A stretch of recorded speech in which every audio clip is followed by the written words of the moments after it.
What's going on, everybody? Welcome into another episode of the Lakers Outsiders Weekly Podcast brought to you by UCast Studios. I am your host, Gary Kester, with you as always. Today, I will be talking about the Lakers' most recent the two most recent games by the time I'm recording this.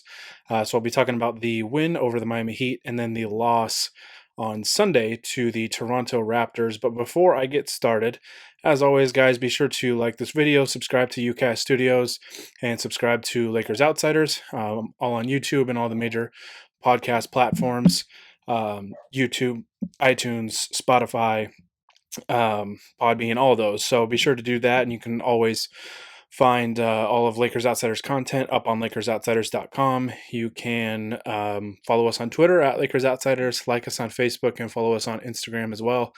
So with that out of the way, let's go ahead and dive on into these two games. The Lakers are now 7-2 on the season by the time I'm recording this.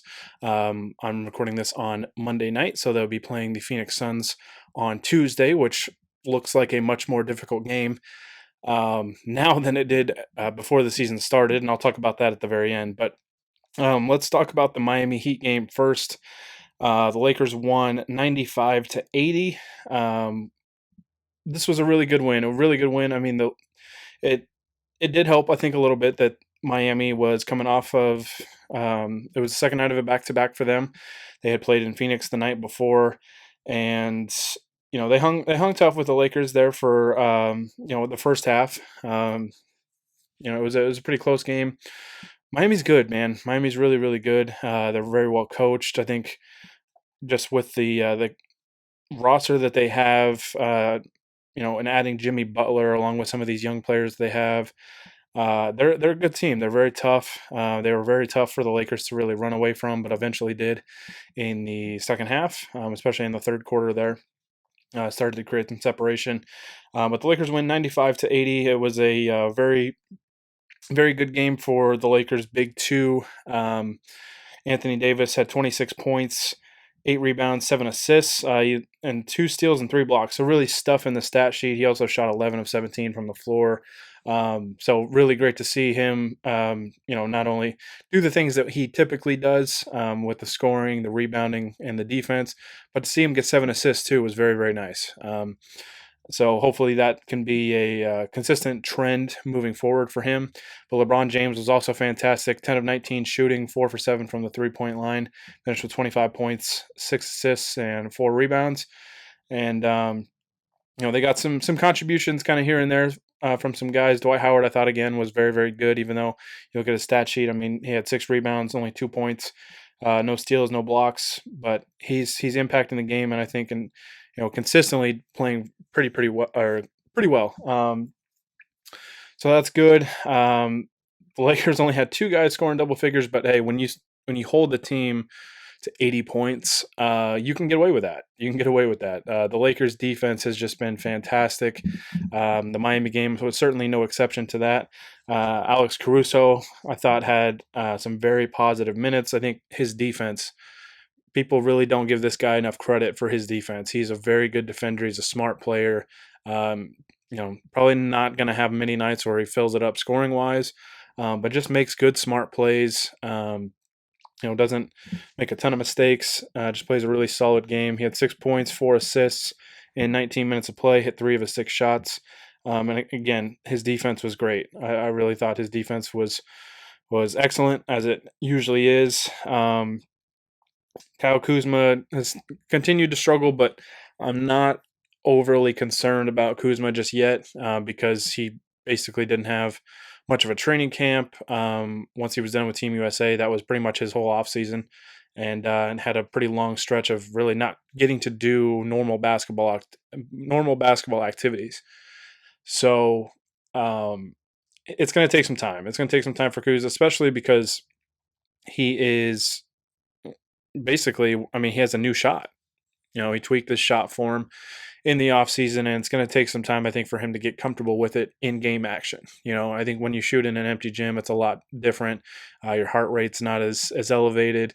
The surroundings are different. There's 20,000 people sitting in the stands, defenders flying at you, all kinds of things like that.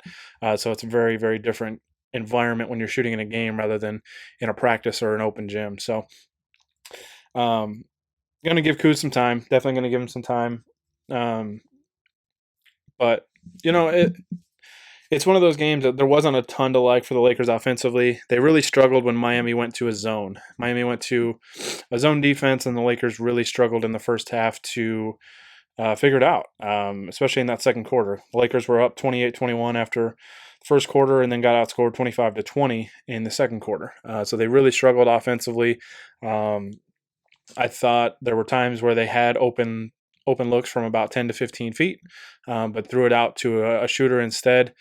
Um, and they didn't make shots. They didn't shoot particularly well in this game. I mean, 44.9%. That's not bad, but 25% from three, 8 for 32. That's got to be better, especially against the zone. If you can hit threes, it makes makes playing a zone much more difficult if you're giving up 3-point shots one after the other. So guys have to hit open threes, but the Lakers figured out in the second half really how to attack that zone. They started to get it right in the middle, kind of in that high post area, and basically attack from there. Um, and kind of the thing with the zone, that's what you want to do. You want to be able to hit shots from the perimeter, but you also want to get it into the middle and really attack. And when teams are in a zone too, there's a lot of opportunity for offensive rebounds because usually in a man-to-man defense, you kind of know you're matched up with somebody, so you know who to box out. In a zone defense, it's a little more tricky because as soon as the shot goes up, you kind of have to turn and go find somebody. So if you're really crashing the offensive glass, you can really create some second chance opportunities. And the Lakers dominated the glass in this game. 48-37 was the final count in rebounds. So that was good to see. Lakers also had 30 assists. So 30 assists on 40 made shots. That's very, very good. Again, I mean, that stems, a lot of those did come from Davis and James. They had 13 assists combined, but that means that there were 17 elsewhere. Caruso had 4. KCP actually had 3, which is good to see. Avery Bradley had 3 as well. So yeah, it was a. I mean, against a good team. It was a very impressive win, I thought. The defense, man, the defense is still just has been superb pretty much for most of the season, except for maybe a half here or a half there. That's why the Lakers are one of the top teams in the league in defensive efficiency right now. Their defense has just been spectacular, and this game really exemplified that. Jimmy Butler had 22 points, 7 of 16 shooting is okay. It's not great. Goran Dragic had 19 points, but the Lakers really did a good job kind of shutting out everybody else. Held Miami to 35% shooting, 6 of 35 from the 3-point line. So they were really contesting. And I think Frank Vogel said after the game that the Lakers analytics team, which, well, for one, it's great to hear that the Lakers actually have that because it seemed like with Luke Walton, they didn't really care about analytics. And I think the analytics stuff sometimes can, you know, teams can go a little overboard with it. But it's nice to use it as a resource, use it as a tool to try and kind of figure out trends and patterns, and kind of help you game plan and things like that. So it's nice to see that the Lakers have that. But Frank Vogel said after the game that their analytics team told them the Lakers had contested 88% of Miami shots. That is fantastic. That is fantastic. I mean, I don't know what the average is for that, but I guarantee it's got to be less than 88%. So really, we're contesting shots well. They rebounded the basketball very well. Weren't giving up a ton of second opportunities. It looks like Miami had 8 offensive rebounds total. So really, really nice job defensively from the Lakers. That's the kind of effort that is going to help them win a lot of games. And like I said, they really shut down kind of the supporting cast outside of Jimmy Butler and Goran Dragic. Bam Adebayo played a solid game, but the Lakers really forced the Heat into being very inefficient scoring wise, and they cleaned up on the glass and really just took care of business on that end of the floor. And they held Miami to 34 second half points and 14 in the fourth quarter. So that's excellent defense. And I think Miami, if I just double check here, there's a long stretch in the fourth quarter that the Lakers really held them.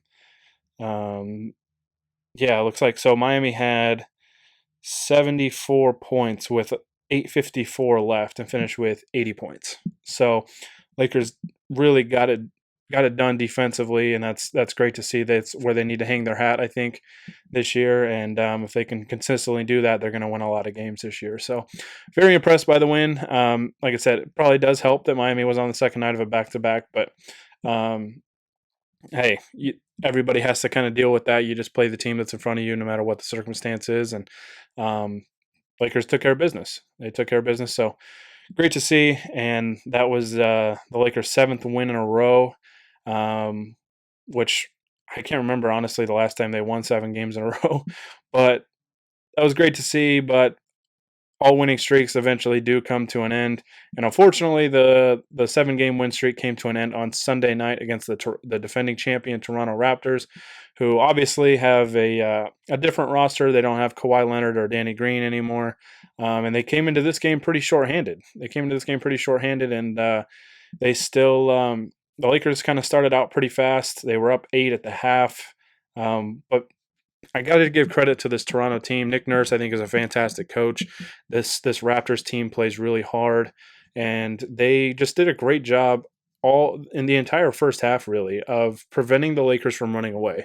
It seemed like the Lakers could, push their lead to about 8 or so, and they just couldn't take it to that next step. They couldn't push it to 15. They couldn't deliver another haymaker after that, and the Raptors just kind of kept it close, kept it within striking distance, and really took over in the second half. And the Lakers really struggled offensively in the second half. So you have to give credit to the Toronto Raptors. I mean, they're still a very good team. They're very well coached. They're very deep. They got some contributions from guys that I think you wouldn't have expected. Chris Boucher.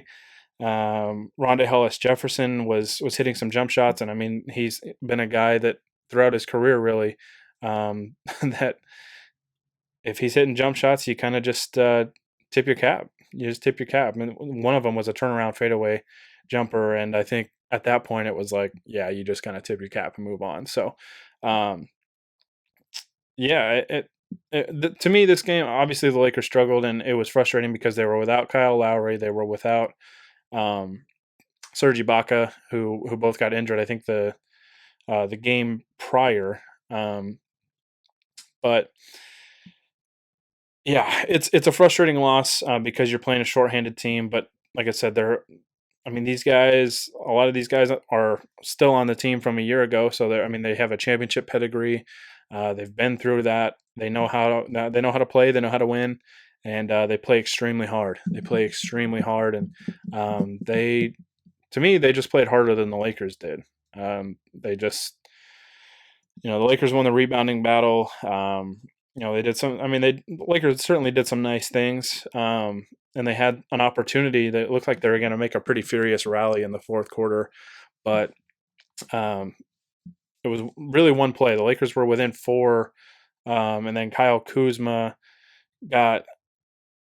There was one play where a sequence that really kind of turned the game around. Where I guess this was before they got within 4. Every time they got within 4, they had 2 possessions, I think, when they were within 4, and they just couldn't get the lid off the basket. And it led to easy transition opportunities the other way for Toronto and really kind of put the nail in the coffin. But the Lakers, it was great to see them battle back because it looked like they were toast. It looked like they were toast with a few minutes left in that game.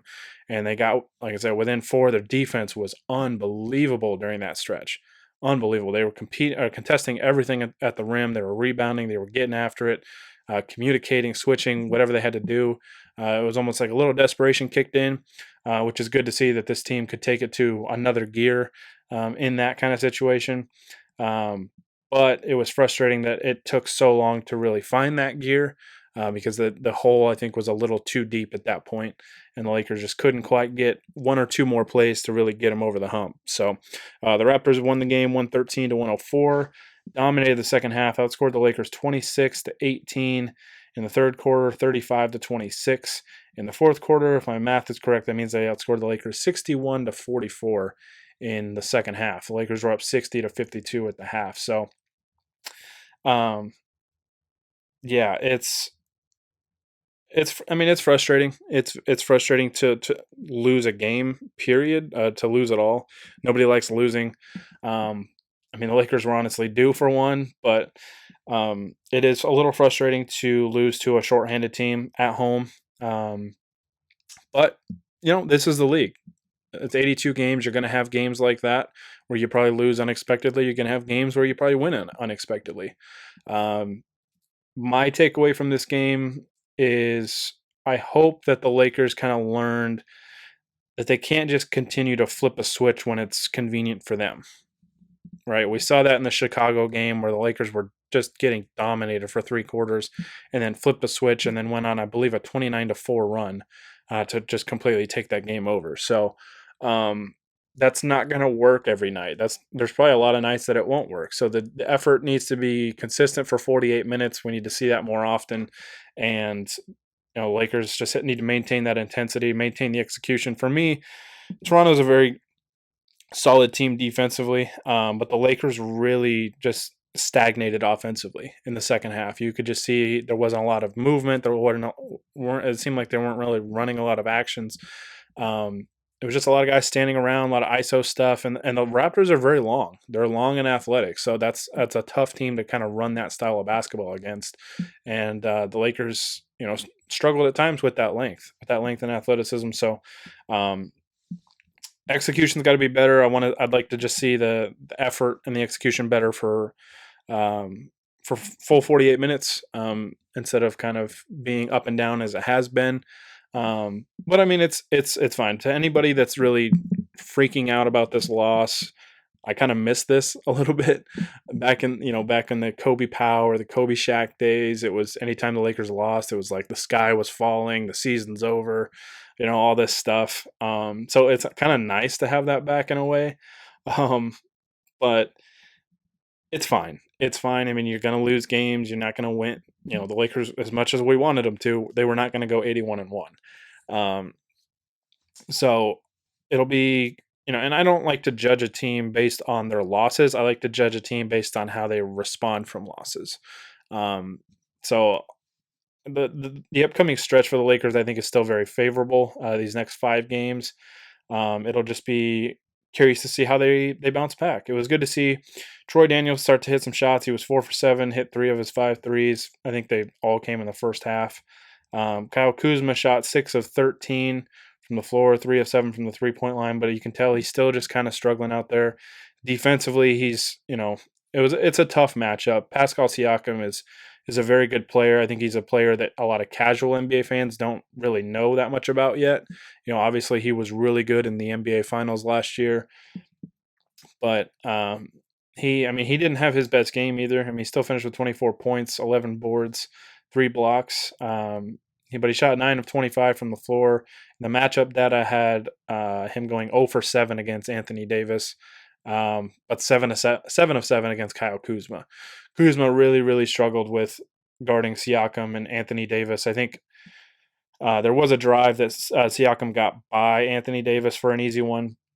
But for the most part, I mean, it was night and day. Anthony Davis had Siakam on lockdown, and Kyle Kuzma just unfortunately couldn't stay in front of him, couldn't handle his length, and had a really rough go on that end of the floor. So, that is going to be something that the Lakers are going to have to address, I think, because in those types of matchups, teams probably like a Milwaukee is going to try and get Kyle Kuzma switched on to Giannis Antetokounmpo, and the Lakers are going to have to figure out where they help from, how they're going to help.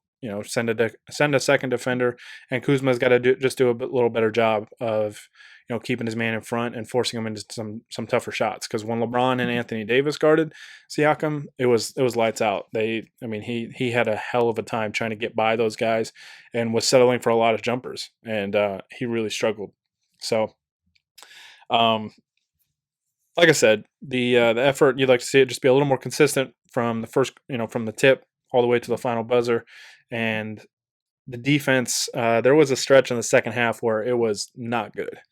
As good as it was in the Miami game, there was a stretch against Toronto that they just executed very well. They executed very well, and the Lakers were giving up a layup line, basically. Seemed like there was about 6 or 7 straight possessions, I think, in the fourth quarter where Toronto got layups. Um, and in the fourth quarter especially, they just got a lot of shots around the basket, and Lakers just can't afford that. You can't afford that in a close game, and it really came back to bite them in the end there. So, um, some things to work on, but there's things that the Lakers can definitely fix. Anthony Davis is still having issues with that shoulder, so I think at some point the Lakers need to try and maybe give him a week or two off, and maybe just try and diagnose the issue and see, I guess, what exactly is wrong with it. It seems like it's something that's going to be lingering for most of the season, but you could tell he was in some discomfort out there. But he's still playing through it. He's really pushing hard, and he's still playing pretty well.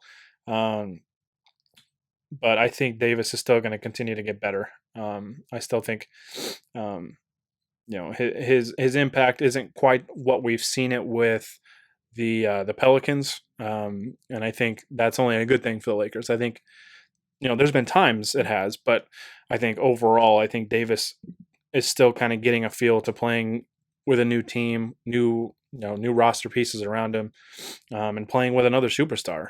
He's never done that until now. So um, I think he's going to continue to get better. LeBron struggled 5 for 15 from the floor, but had another triple double, 13 points, 15 assists, 13 rebounds. I would expect him to bounce back. He always seems to do that, and you know, I, I'm not worried. I'm not worried. I know a lot of people were freaking out about it at the time. It might just be loss due or frustration due to the loss, but the Lakers are going to be fine. They're going to be fine. So, not to worry. I mean, it's a good team that they lost to, a team that plays hard, extremely well coached, and hopefully it's just a lesson for the Lakers that they've just got to bring it a little more consistently and you know uh, take care of business at home, especially. So. All right, let's take a quick look ahead before I get out of here. At Phoenix on Tuesday, and then they come back home for the second night of a back-to-back against Golden State at home. And they play Sacramento, who is now going to be without Marvin Bagley and De'Aaron Fox, who just before I recorded this, it was announced, I think, that they're going to reevaluate Fox in a month. I think he has an ankle injury. So that's another game the Lakers should absolutely win. Atlanta now has Trae Young back, so that's going to be a little tougher game than it looked like probably a couple weeks ago. But still a game the Lakers should win, and then they play the Oklahoma City Thunder at home um, to finish out a 4-game stretch at home. So at Phoenix, then Golden State, Sacramento, Atlanta, and Oklahoma City, all at home. So to me, that's a stretch the Lakers need to go at least 4-1. Phoenix, I think, is going to be tough. They play really hard. I think they're benefiting from a new coach and some pretty decent roster additions. I think they got some veterans in there that know how to play, and it's working wonders for them. And I think Monty Williams is doing a really good job with that Suns team. They play really hard, and they've got a guy that can fill it up in Devin Booker. They got some nice pieces around him, and they're playing some good basketball. I don't know if they're going to come back to earth at some point because I don't think anybody expected them to be this good. And it's still very early, and there's always teams that kind of start hot and then kind of fade back into what most people thought they would. So we'll see if that happens to Phoenix. But the Lakers, need to treat this game like they're going up against a playoff type team because Phoenix has played like one so far, and it's going to be a tough game. It's a road game, first night of a back to back. And the Lakers coming off a loss, let's see how they respond. Hopefully they respond. They come out focused and ready to go, and can get a win before they come home for 4 very winnable home games. So, like I said, Lakers are 7-2 on the year, still looking pretty good. A lot of winnable games, I still think, in the month of November, and it'll be interesting to see how it all unfolds. But 7-2, again, looking good. And it's a long season, so let's not freak out over every loss, and let's not act like we're going to win the championship after every win. It's a very, very long season, and we're just getting started. So it's a good start to the year, regardless of the loss to Toronto, and hopefully Lakers can bounce back and reel off some more wins in a row and start a new win streak, because winning 7 in a row was a lot of fun. So. Alrighty, that's going to do it for me. I'm going to get out of here. Before I go, as always, guys, be sure to like this video, subscribe to UCast Studios and Lakers Outsiders on YouTube, iTunes, Spotify, Podbean, all of those. And be sure to check out all of our content on LakersOutsiders.com. Like us on Facebook, follow us on Twitter and Instagram, just both at Lakers Outsiders.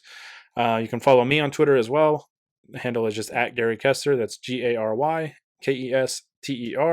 I'll be on again later this week to recap a couple games for the Lakers. I'll probably I'm hoping for after the Sacramento game, so I'd have 3 games to recap: the Phoenix, Golden State, and Sacramento. Hopefully, talking about a new winning streak starting. So, all right. Thank you guys so much for listening. I always appreciate it. Always appreciate the support. Again, like this video and subscribe. And yeah, that's going to do it. So for the Lakers Outsiders, this is Gary Kester signing off.